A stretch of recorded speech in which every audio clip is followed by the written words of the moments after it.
So welcome back, welcome back. Glad to see some people are checking out the videos. I'm going to be sticking to the general format where I start with auction draft strategy and then we dive deeper into the players. So if you're just here for the strategy, it'll be in the beginning of the videos. If you're talking about players, stick with me. We're going to go a little longer. There's a lot of players to cover. So in the last video, I touched on pitching. And after perusing roster resource, I've just got two names I just got to throw back into the dialogue, and that's Kikuchi, who may be a #1 starter for Seattle, and Madison Bumgarner. So because I'm not using ADP, there can be names that slip through the cracks, like Bumgarner, who flipped off his dirt bike and had a shoulder injury and has lost velocity. He's not showing up on velo charts, on Ks, on different metrics. He had a bad season, so rightfully so. The guys that have been pitching that are healthy are up, but we're not going to forget about the iron horse that is Bumgarner, and we got to mix him in here and evaluate. But again, welcome the viewers, the followers, the commenters. I've got people out there telling me it's maybe their first time auction. Maybe they want to be ready. They don't want to be overwhelmed the first time. So I've got some more tips for us here today to make sure that your first auction experience is good. And I encourage everyone to jump in and do a Yahoo free auction league. That's what this is going to be geared toward. As I move and get closer to the season, we're going to be talking exact values, specific players to target, how to build out teams. But it's January. It's still, let me check the calendar. It's still January. And right now, we're just making an organic list. This is an organic process. I've got my spreadsheet out. I've got 24 no doubt hitters, 16 aces, and now I want to bring up some more hitters. And just like the equalizer, with the volume controls, all season I'm just up, down a little bit. I might be jumping, moving up, don't like him, move him down, injured, down, IR. Good news, up. And so what I'm doing today is I swung back over to hitters. Even the league is so deep, it takes a while to get familiarized with all the players, to get to know little subtleties and to know what you want, to know that, Lorenzo Cain was good last year, but his BABIP was high. He took a lot of bases, but he's not going to give me much power. You got to familiarize, but you want to take time. You want to keep going back and taking off layers. So that's what we're doing. Auction draft tip #1 for today. I find in a regular snake that people are doing, they want to wait. They want to get the last guy in the tier. I want to get the last guy in the tier. Well, in auction, it doesn't really work like that. So picture a suspension bridge. Okay, so I'm in the tier. Front of the tier, Mike Trout, Mookie Betts. Those guys are going to be expensive. That might not be where your value is in the starting tier. But as we come down through the first round, somebody's already paid 65, 70 for a player. They can't get back in. Maybe they can't run the player up. And I find in the middle of the tier is where you get a little trough in value. You go, that one guy went undervalued. And it's because a lot of money's been spent. There might be some, you're trying to pay for certainty, and there's some uncertainty with him, but he's the middle of the tier.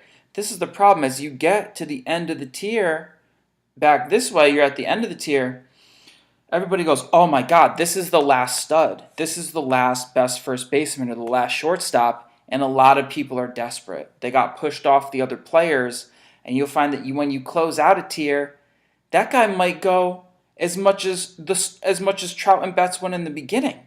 And now you're saying to yourself, oh man, if I'm going to overpay, why didn't I overpay for the no doubt elite 5 category stud as opposed to waiting 8 or 9 players and coming back and getting, who you overpaid. You got Arenado. Arenado went $3 behind Trout or Betts. So it's just something to be aware of. You might find your value in the trough of a tier. And don't think that just because you waited a little bit that there aren't going to be some fights. So, tip 2.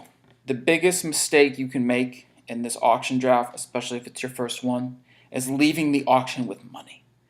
We're gonna make jokes. We talk about, he's gonna reinvest the money, or maybe he can cash it in for some coupons, or he's gonna go get some McDonald's with it or something. You don't want to leave money on the board.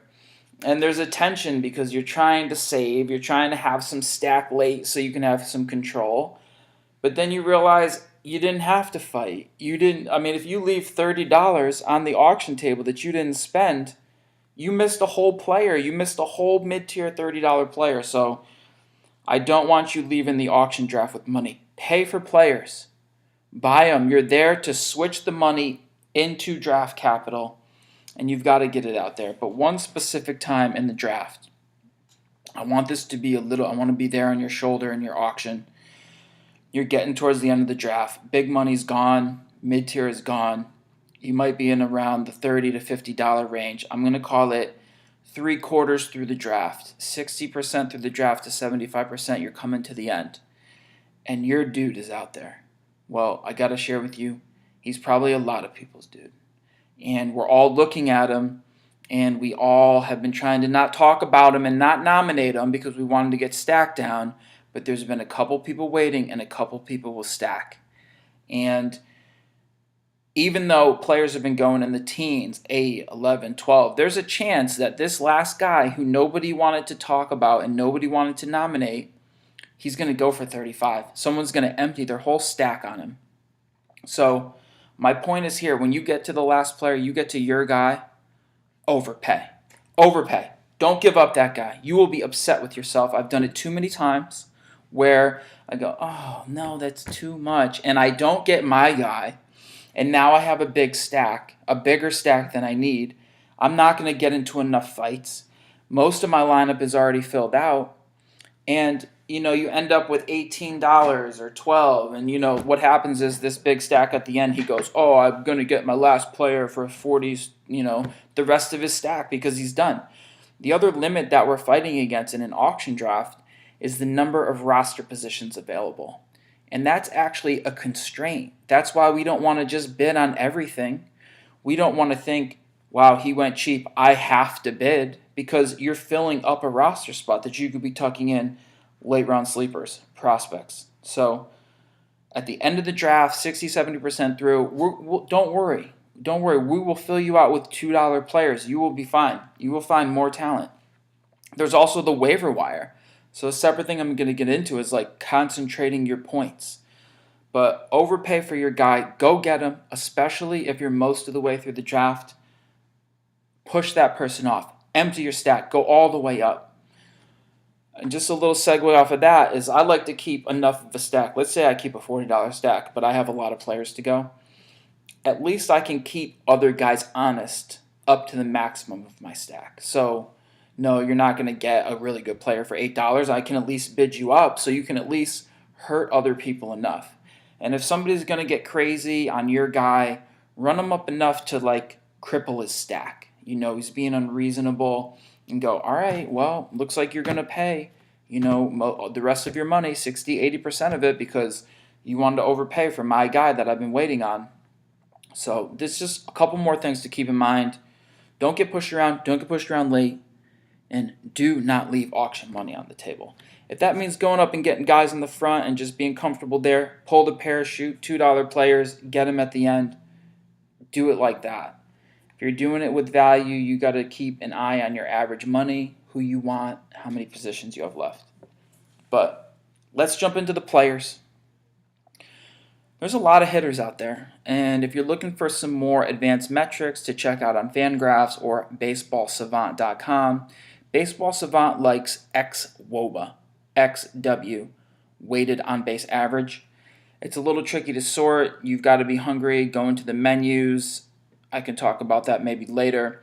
But there's basic WOBA on Fangraphs, or the other metric I like is ISO, which just refers to power, doubles, I think home runs, driving in runs. So this is a good metric to see. Guys that are hitting for power is ISO. And WOBA is like get on base, so getting busy, runs, good hit tool, good contact. So these are some things I sort by. And the other thing to mention, some of it is a little historic. You might want to know that some guys have blown up. Maybe check your 3-year averages. If you're on certain websites, you can check 3-year averages. If you're looking to differentiate, you can go back and see how a guy did in 2018, 17. Because you get these big fluctuations. Career year, little injured, down year, but still has the talent. And that's where, having done fantasy baseball year after year after year, you start to kind of know these guys' reputations. And you don't want to sleep on them too much. But let's drop some names. Outside of the top 24 that I've already discussed, we kind of ended it talking about Chris Davis, Matt Chapman, Altuve, Ohtani, and Nelson Cruz, who I didn't throw into the 24. The last of the 24 was like Baez and Rendon. But now we got to look a little deeper, and there's some automatic stud gems that we've got to move up because they're sexy, everybody's going to want them, and they're producers. Number one I have here is Cody Bellinger. I have a love affair with Cody Bellinger. He came up, he got called up faster than people thought, mashed home runs, tons of them, took some bases, plays first, plays outfield, Dodger, extreme power potential. And I was just watching him swing. I mean, he has some swing and miss, but he just massive cuts, just swinging till his heart jumping out of his shoes. And what I saw from him in his second season, he wanted to increase his contact rate and decrease his walks. He put a little hitch in his swing. He put like a little kink in it. So I think that hurt him. I think he should have just swung away. His power at 25 home runs is depressed. He's young enough. He's going to be making strides. I can't really base this on last year's number because he disappointed, and thus he's going to go for value. This might be, if he's 25 or 30 in an auction, it's going to be like every team for me. So, Cody Bellinger. Let's come across the diamond. There's another guy who's been often injured and hasn't really produced. His numbers don't say it from last year. Carlos Correa. You have to know going back that Correa was fringe first round cusp. So this might be late. There's a lot of potential. Stud in the minors. The thing is he's starting to be a little bit injury prone. And this is probably only my theory, but I find that players that are 6'4", 6'5", and above, the moving parts again. And Correa's tall. He's tall and plays shortstop. I think that's why his back gets a little sore and why his contact hasn't really come together. But he's young enough. He's young enough to put it all together. We can't really sleep on Correa after the top, 5 or 6 shortstops go. And honestly, he might have a little bit more safety than Baez. So we got to look at where we're going to put him. But again, remember, this thing is organic. These are names. I'm putting them in some order. This isn't just sloppy, but sliding them up and down in your sheet. Use highlighter. Use little codes. Sometimes next to the name, I'll put an S. So I don't have to remember guy's speed. I can just sort by S. If you're in some kind of custom league, again, I'm just sticking standard 10 cat. Maybe you want to put a BB because you're getting points for walks, or 27, his age, like he's going to break out. You can use different things. Keep making your sheet kind of retain the information that you're putting into it. Got a couple of outfielders here. It's basically a little cluster. It's going to come down to taste. Let me give you the 4 names: Marcell Ozuna, Starling Marte, Charlie Blackmon, and Benintendi. So I like Ozuna this year to bounce back. I said in a previous video, I don't like hitters first year they change leagues because they have to change their batting eye and learn new pitchers. But I really like him second season. After they fell off, the skills are there. Ozuna hits hard. I think he can make a bounce back. He just added his boy Goldschmidt to the lineup. Carpenter had a resurgence. Maybe St. Louis is trying to make a run. They made a splash in free agency. So I like Ozuna to come back and to give it to you. Starling Marte. Marte, we know he had the little suspension for illegal supplements, but he came back and he played. You're looking at someone who leans speed but has some power. He's legit. So he's 5 tools. He's going to get you. He's 2020 floor. He's going to probably stay healthy. Pittsburgh's lineup is not that good. The home park is not that good. But that should mean Marte is going to get to run wild and do whatever he wants. He won't kill you in average. There's no getting around Starling Marte as being a decent piece. Again, maybe the 29-30 as he's getting and the speed's not there, but I think we're not too late. So Starling Marte is up here. Charlie Blackmon. Charlie Blackmon's in Colorado. The BABIP came back to earth, thus his numbers came back to earth. He's reaching the age of running back decline, 32, so he started to run a little bit less, but he still runs a little bit. 25-15, is that the top? I'm probably getting out on Blackmon, but at some point you can't deny where he is. You can't deny 5 category with some average, and that he might and he has some hot games. So we're gonna keep Charlie alive here.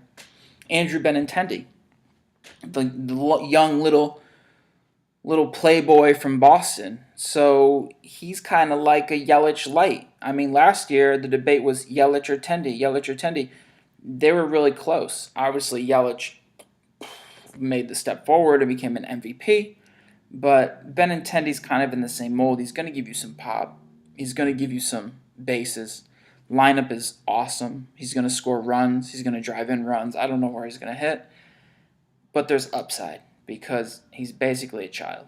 And if you want to get some Benintendi, you can't miss there. He's not going to sleep. No one's sleeping on him. He's not a sleeper. He's just legit. You've got to tuck him in the mix. Could you take him above Chris Davis? Some people might. Maybe. Is he the best of that outfield cluster? Maybe. We're going to jump over to the Kansas City Royals. And the hype machine is in full effect. And at some point, I'd maybe give just a singular diagnosis of this guy's hit tool is Alberto Mondesi. He just came on the scene, and he was hitting home runs, and he was taking tons of bases. And we're just salivating at the upside. We're thinking it's 20-40. We're thinking it could be 25-45. We don't know what we have in our hands, but we do know we see a lot of swing and miss, and we see a lack of contact. And I have a feeling that Alberto Mondesi is small sample size heartbreaker this season, but I chase young upside. So we're going to have to see what the price is and if I can lay off, because if the magic happens, I don't want to miss out. I'm not going to hate on some stud that, I had a lot of Hoskins too. So I'll keep doing it, but you've got to be warned that he could just start striking out. What if they get a book on him and he takes a step back and then these guys get sent down? A person that you thought was a no-doubter, third, fifth, top 50 player, gets sent down like Schwarber did a little while ago. Ian Happ, heartbreaker. Someone a little bit more certain, and a teammate of his, Whit Merrifield. So I guess we got to say Whit's legit at this point. The power, not that much. So is he 4 category? You maybe could call him that. The power is probably 10-15. Kansas City's a cavernous park, and he's going to take bases. So he's a speed option. I might depress him a little bit, because I'm not in love with the lineup. I don't think he's going to have as many base opportunities, as many ribby opportunities, so I might slide him down. And catcher's an absolute wasteland. And it's terrible, but you've got to go back. You've got to flash back if you've been drafting, and you've got to know that Gary Sanchez, people thought he might have been a first-round pick on the cusp last year. He wasn't making it out of the second round. That's 24 players. So I know he hit 204 last year, but his BABIP was terrible, and he had some injuries. And I don't want to take catcher early, but I like Gary Sanchez as kind of a signature piece so that I don't have to wade through catchers and shuffle catchers all season and just be disgusted by their terrible productivity. Maybe I want to get a little style piece, a little signature piece for my team, and I go out and I buy some depressed value Gary Sanchez. And I'm high on him. I'm high on him when the rest of the catchers are just complete trash. I'm high on Gary to maybe hit 35 home runs, drive in 100, score some runs, middle of that lineup. He's young enough to bounce back. Eugenio Suarez. Eugenio Suarez emerged. He could have been on some waivers last year. But I was on him early because the contact rates were there. The numbers told me that he was legitimate, so I had him all over the place for free. The problem with him and why he's not going to fire up draft boards is that he just disappeared for the last month. He just stopped hitting for the last month, and it was just like, oh my God, like You've been so good all year. And I just kind of know on the inside that he must have had some sort of injury or something he was playing through, which I respect. Don't just go on the DL. Warrior through it. Give me something. But I think he played through something. But don't deny Eugenio Suarez's skills. And he's going to come cheap, but he's going to fit in nicely in your team. If you need a third baseman, mid-tier, something cheaper, Suarez is going to be there for you. Jesus Aguilar. Broke out in Milwaukee. Started hitting home runs, 350. 35. The numbers look pretty good. He's a little bit of an older breakout. He might regress. I don't want to pay tons for him because I'm sure the hype machine is going. But we're going to respect him here. We got to push him up. Can't deny his talent. Albies of the Atlanta Braves. Albies has power speed. First half was great. I think they figured out the book. They figured out he's an aggressive hitter. I believe he's a switch hitter. He's coming from both sides of the plate. He's got power from both sides. Look for him to make a step forward. Why would we go away from him now? Because of a cooler second half? Are you kidding? Are you kidding? The passion that this kid plays with? He's a terror on the bases. The lineup is going to be great. He's going to have Acuna and Freddie and Donaldson and just everybody around him. Albies is probably above Merrifield for me. And if I look at the hit tools and his is better than Mondesi, I'll jump him there. 2 more middle infielders, and then we got to, this is just so you round it out, know where I'm going with this. I'm going to hit a cluster of outfielders, and then I've got some old men that we've got to discuss. Xander Bogaerts. He's coming into his age 26 season. This could be the year he puts it all together. The lineup is awesome. He brings you average, and if you have average, you're on base to get driven in. You're going to get runs. He could steal more bases. He's got home run power. Xander Bogaerts is a good pick. He's a good player. You can fall back on that. I don't think that his value is going to be crazy because he's yet to put it all together. But age 26, it's possible. Corey Seager. Corey Seager, kind of becoming injury prone, lacks power, was injured. I'm not sure. I think it's Tommy John and a hip. I just wanted to mention his name because you're not going to find him on any stats from last year. He didn't do anything. He was injured. His brother's in the league. We always thought Seager had more to deliver, so maybe he's hungry. Maybe he really wants to relish the chance to get back in the league. He's going to hit in a premium spot in the Dodgers lineup. I'm not going to leave him out of this. I got to fly through this cluster of outfielders. I'm trying to keep this to 30 minutes. But all these players, I don't want to just give you half of them because I feel like there's some equal level of value here. We have to deal with all of them. I'm going to be sorting through them a little bit further. I've got them in some order here, but this is your mid-tier outfielders. And outfielders is a funny thing. Outfield is both deep and shallow. Every team carries 3 of them, so there's tons. There's way more outfielders to choose from, but the premium ones are still kind of select. These are the mid-tier guys I think we got to talk about. We got to push them up because I got to sort through them, basically. I got to figure out who I like from here and who I'm going to get at some lower price. George Springer. George Springer has power. He plays for the Astros. You've all heard about him. He hasn't really run as much as we would have liked. Is he young? That's kind of coming to a close. He's not necessarily young anymore. He's more of a journeyman. But he's going to be good. He's probably 25-plus home runs, maybe 5 steals. Okay. RBIs. Maybe he makes a step forward. I like George. I like George's passion. We all know what he was doing in the playoffs, George Springer. Talk about his teammate, though. Now I'm telling you about value, Michael Brantley. Michael Brantley has an elite hit tool. His eye is spectacular. His contact rates are spectacular. So this move out of Cleveland to the Astros is good for him because guys are going to be all over the bases and driving him in, and as long as he's just making contact and doing his thing, he's going to be fine. Little bit of power, little speed. I think he went 17 and 12 or teens. I would like to see 20s from him. He was injured. Injury prone is going to be the issue, but he recovered from a shoulder injury and surgery.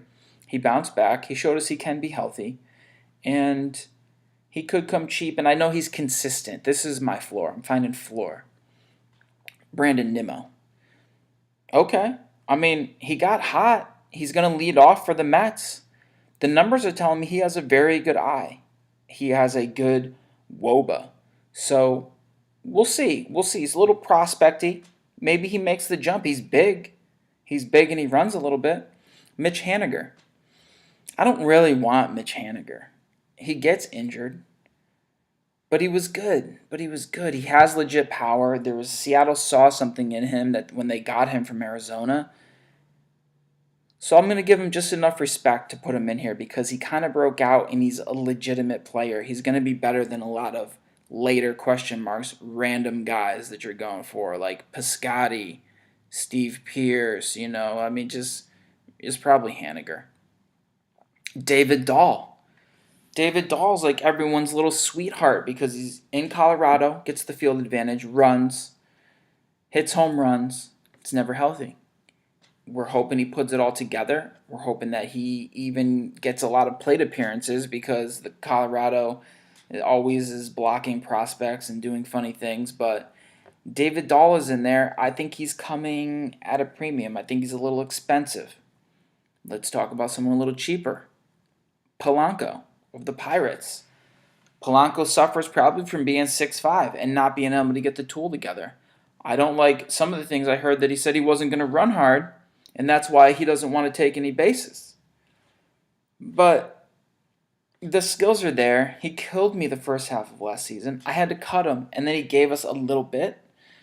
He's young enough that he could put it together. He could maybe give you 20/20s, power and speed. That's why I'm giving him the bump here. We're going to keep him in mind. He's like Starling Marte's sidekick. Rosario of the Minnesota Twins showed flashes, started off the year hot. I think he's a good player. I think he's got more for us. He's young. He's starting to get the at-bats. He's going to put it together. Tommy Pham. Tommy Pham has a lead eye, power, speed, went to Tampa Bay, but he's getting a little bit older, so I think the speed might come down. He can't stay healthy. That's why he never really made it in the majors. He kind of got his shot at 30, 31, but he got unhealthy again, so there's that. Pollock just signed with the Dodgers. Just a little segue here. The reason I'm not really going to go through news. I'm not going to spend a day just telling you guys about transactions. I mean, at some point I'm going to talk about players' prices. But transactions? You can listen to every other fantasy pod out there and get transactions. I like RotoWire. Go to the RotoWire podcast. Go to the In This League podcast. These guys will give you news. I'm not going to tell you to go to CBS, that's CBS Daily Fantasy Sports. I'm not going to tell you to go there. Go there for news, but don't listen to those guys because you will get burned. I'll give you more on that later.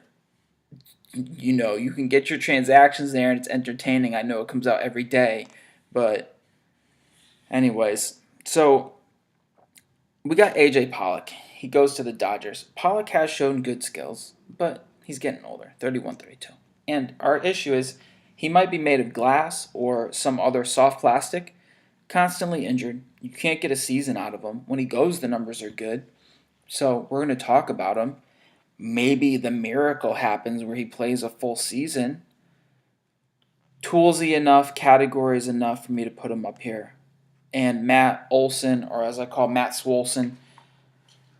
Matt was a small sample size breakout, hit a ton of home runs. People thought he'd keep doing that, but he's actually a drain on average. And in watching Matt Olson, the reason I'm going to have trouble buying in is he just hits funny. He just stands there with the bat like this, I don't know. I don't think he can ever improve his average. He does have power. When he runs into contact, it goes out.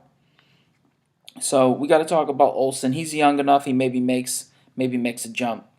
In these last couple minutes here, I got these old men veteran. And if you like floor and you like consistency, these guys are real players. Health is an issue, but in this kind of mid-tier, as we round out our top 40, 50 hitters, we got to mention Joey Votto, Edwin Encarnación, Daniel Murphy, Matt Carpenter, and Josh Donaldson. Carpenter hit waivers at some point last season. I picked him up off of waivers. It wasn't good, and then he came together. He's a good hitter. He hit a ton of home runs. Will he repeat that? I don't know. He's a year older. Josh Donaldson, He was amazing. He was amazing. Went from Oakland to Toronto. Again, a first, second rounder, cuspy. When he hits, it's great. Dead arm. Calves don't work. I don't know. I don't know if he can get in the lineup, but if he does, there's going to be a lot of hitting. So these are kind of your floor journeyman veterans. Daniel Murphy, coming off a microfracture. I knew to stay away from Daniel. When I wanted to fool the auction draft, I would nominate Daniel Murphy because nobody knew and the bots didn't know that microfracture was going to keep him out for months and linger for months after that. But Daniel Murphy's eye is elite, hit tool is elite, the launch angle revolution, he's like part of the leadership of that. He goes to Colorado. There's going to be run production. There's going to be a lot of home runs, a lot of high average, and a lot of ribby. So Daniel's in there. Joey Votto, he's just like a batting scientist, He completely disappointed. He fell off a cliff last year. He was terrible. He killed all the owners that drafted him. He's going to go late. Maybe he should. Maybe it's over. But Joey's good. Joey's contact. Joey can make a switch, and Joey could be right back on the conversation. Joey could be right back doing his thing at any moment. So, Edwin Encarnación, power, drag on average, sometimes a slow starter, a little bit of dry spells. I don't really like 240 average. 240, I like 260, 270. Don't kill me. Don't go through long dry spells. I mean, I wanted to put Joey Gallo up here, but 206 last year, 210. The dry spells for the 40 home runs, if he's just going to destroy your average every week, it's hard to deal with. You got old man Miguel Cabrera. We could talk about Jurickson Profar. There's some other names, Hicks, Kane, but let me just give you those. Keep working on your sheet, bouncing them around. I hope the tips help. This is an organic process. I'm getting feedback. I'm going to play off of feedback. I'm going to go where the numbers lead me. I'm going to put this sheet together, and I'm trying to make this sheet available so that as we get closer to drafts, if people want to get the actual sheet, maybe I can tinker with it. I can customize it for a league. I'm going to be out here for you. How's it going? Is it going well? Go to the gym. Go to the gym. Have a good day.